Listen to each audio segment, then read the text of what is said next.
Studies show that 1 out of every 78 boys and 1 out of 150 girls have autism spectrum disorder.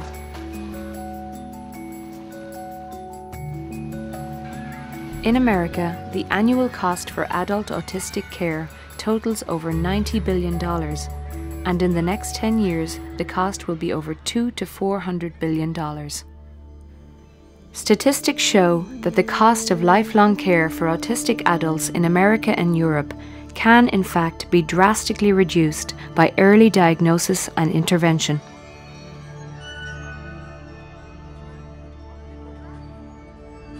Fear was our biggest motivator because there was nothing there that was going to be of any real use to Adam. How having Lewis at home has affected our life? Well, we don't have a life. I don't have a life. I mind it most of the time.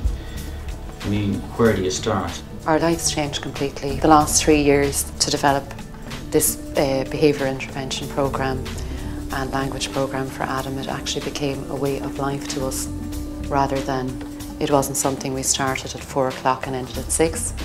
It became a natural way of living. The last time it's broken, there's no shower, there's holes in the bath, the toilet now doesn't flush, our bed's broken. I mean, the list goes on. What happens if you wait till he's 3, 4, 5, and 6 and you finally decide to get services? You may not see many results for your effort, and then you and the child would be paying for that for the rest of their life. And basically, I get out probably once, half an hour every 4 days. I mind him constantly, 24 hours a day. Before we put him on the diet, he would often be laughing at things that I couldn't see.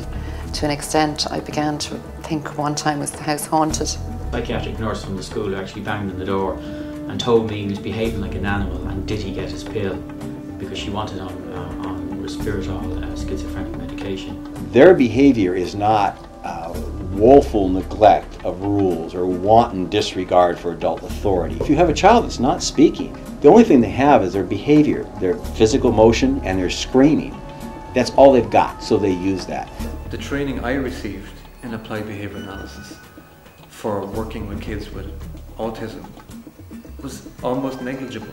Like, it did not equip me to actually go and work effectively with children with autism. He would hit his head on the floor, head bang.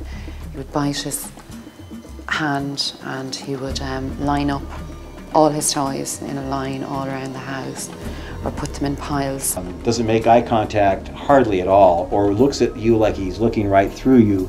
You need to get services. Why was Saplings founded? I think realistically, there was a saying we had, it was founded upon the basis of a nightmare that's turned into a wonderful dream, which sounds kind of corny, but to be honest, it was founded upon fear. I didn't know what was going to happen with my daughter. The only help for these children is through parents providing it. The prevalence of autism is increasing at such a rate that it is very hard to even get minimal services into parents as soon as possible. The other alternative for us was untenable. We would not ever allow any of our children, to end up possibly in an institution.